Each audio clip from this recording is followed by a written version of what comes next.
Estás escuchando ¿Qué pasa ahí? Un espacio para hablar de lo que pasa en un análisis, no desde la teoría, sino desde la experiencia.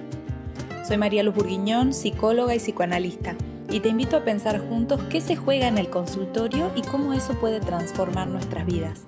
Si algo de lo que escuchás resuena en vos, me encantaría que sigamos conversando a través de mis redes sociales. Gracias por estar ahí. Empezamos. Hay momentos en un análisis en los que aparece una pregunta que se repite bastante. ¿Estoy viendo bien la realidad o la estoy interpretando mal? Y muchas veces esa pregunta viene dirigida al analista, como si una pudiera decir, sí, esto es así, o no, eso te lo estás imaginando. Es que a medida que el análisis avanza, ciertas formas de leer lo que nos pasa empiezan a aflojar. Lo que antes parecía una verdad absoluta empieza a sentirse un poco más dudoso. Y eso ya de por sí es un montón, pero claro, cuando lo que parecía obvio deja de serlo, muchas veces se espera que el analista venga a decir cómo sí hay que ver las cosas. Y ahí es donde se vuelve importante decir algo. En psicoanálisis no se trata de ofrecer una mirada mejor, más amable o más correcta sobre lo que pasó. No se trata de enseñarle a alguien cómo leer su historia, sino de abrir preguntas sobre por qué la lee como la lee. Lo que se busca no es cerrar con explicaciones, sino abrir con preguntas. Pongo un ejemplo.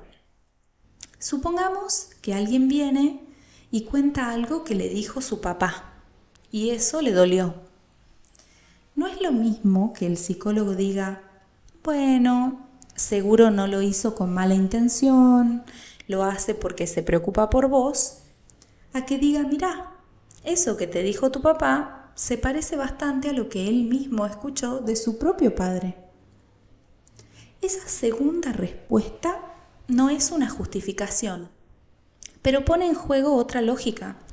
La de los discursos que se repiten, los mandatos, las frases heredadas. Y eso abre preguntas. ¿Qué lugar ocupa esa frase en la historia familiar? ¿Por qué duele tanto? ¿Qué lugar me hace ocupar a mí? Ahí hay una diferencia clave. No se trata de descubrir la verdad de lo que pasó, porque la verdad no es algo fijo que se pueda señalar con el dedo, sino que tiene estructura de ficción, ¿no? Sino que lo que importa es cómo eso nos marca, cómo nos ubica en la vida, frente a los otros. Y hago un paréntesis acá, porque ustedes podrían preguntarse, ¿pero no es mejor creer que todos tienen buenas intenciones? ¿Que si uno se sintió herido por el otro, en realidad interpretó mal? Bueno, no. Se puede hacer mucho daño con buenas intenciones. Nuestra ética no es la de las intenciones, sino la de los efectos, porque el neurótico ya se pregunta solo qué quiso decir el otro, si quiso dañar, si quiso ayudar. Eso aparece solo, sin que la psicóloga tenga que decirlo. Lo que nos interesa trabajar es qué efecto produjo eso, qué hizo con uno, qué lugar lo hizo ocupar. Si no, nos quedamos dando vueltas eternamente en la pregunta por las intenciones.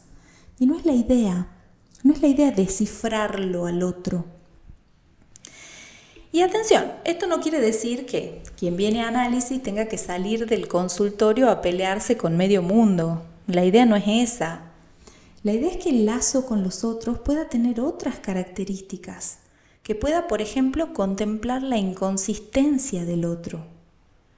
Por eso insistimos tanto en señalar cómo los otros también están tomados por discursos, por palabras que recibieron, no para justificar su accionar, no para que una se sienta mal por ellos o les tenga lástima, sino para que eso que el otro dice, lo que pide, lo que demanda, pueda ser leído como tal y que uno pueda decidir qué hacer con eso, si entrar o no entrar. En otras palabras, para que haya un cierto margen ahí, que permita no quedar tomado por esa demanda o por ese discurso. Pienso en otro ejemplo, ¿no? En relación a esto de la demanda, pienso que alguien, ¿no? Alguien hipotético, puede vivir bajo la premisa de me van a querer siempre y cuando yo haga lo que se espera de mí. O siempre y cuando yo diga que sí a todo. Esto se escucha bastante, ¿no? Incluso, aunque la persona no lo diga así, con esas palabras, puede que esa lógica se le juegue todo el tiempo.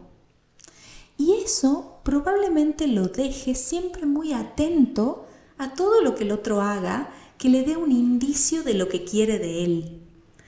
Y basta con que él esté buscando ese indicio para que lo encuentre, porque el que busca encuentra, ¿no? Es decir, si yo estoy siempre buscando algo que el otro haga, que el otro diga, que me confirme o que me responda a esa pregunta que yo me hago, ¿no? ¿Qué quiere el otro de mí? Bueno, lo más probable es que algo aparezca, ¿no? Algo yo encuentre o me construya, ¿no? Hay personas que dicen claramente lo que esperan, ¿cierto? Pero otras veces es el propio neurótico quien, al estar tan atento a la demanda del otro, la encuentra incluso donde capaz que no está. Pero volviendo un poco a este asunto de las buenas intenciones, lo mismo pasa con esta idea tan instalada de verle el lado bueno a las cosas, que opera como una especie de mandato actualmente. Pienso en un paciente que llega diciendo que no hizo nada, refiriéndose a un trabajo que tiene que entregar para la facultad. Pero a medida que me cuenta, resulta que leyó más de la mitad de la bibliografía y hasta escribió unas páginas que luego borró porque no le gustaron. Entonces le dije, ¿seguro que no hiciste nada? ¿Por qué eso no cuenta como hacer? Ahí se abre una pregunta. No es lo mismo que decirle, pero mírale el lado bueno, como si eso bastara para solucionar lo que a él le pasa. Porque algo sigue costándole, algo se le juega ahí, algo lo sostiene en ese yo no hago. Entonces, en análisis no se trata de ofrecer una interpretación más benevolente o más linda. Primero, porque eso sería reemplazar el sentido que le da el paciente por otro que al analista le parece más correcto. Y si hay algo que sabemos, es que todo lo que dé sentido a las cosas, todo lo que cierre así muy redondito, puede ser fuente de sufrimiento. Nos sirve cambiar una obviedad por otra, podríamos decir, ¿no? Sería como decirle al paciente, no sufra por esto que usted cree, mejor sufra por esto otro que le propongo yo. Y muchas veces una lectura como, por ejemplo, no lo hizo con mala intención, termina generando culpa. Y la culpa no es de mucha ayuda. Segundo, porque si el analista se posiciona como quien sabe cómo son las cosas, eso no es análisis, ¿no? Nosotros no estamos ni para corregir, ni para prescribir, ni para decir cuál es la realidad y cuál no, ¿no? Ese no es nuestro lugar. No es desde ahí que nosotros abrimos preguntas ni intervenimos. Y tercero, porque si eso pasara, la persona terminaría dependiendo del analista para saber cómo leer lo que le pasa, ¿no? Cada cosa que viva, que atraviese, la llevaría a análisis a ver qué le dice su analista de cómo leer eso. No es esa la idea. Lo que sí se busca es entender qué lógica hay detrás de cierta manera de leer las cosas.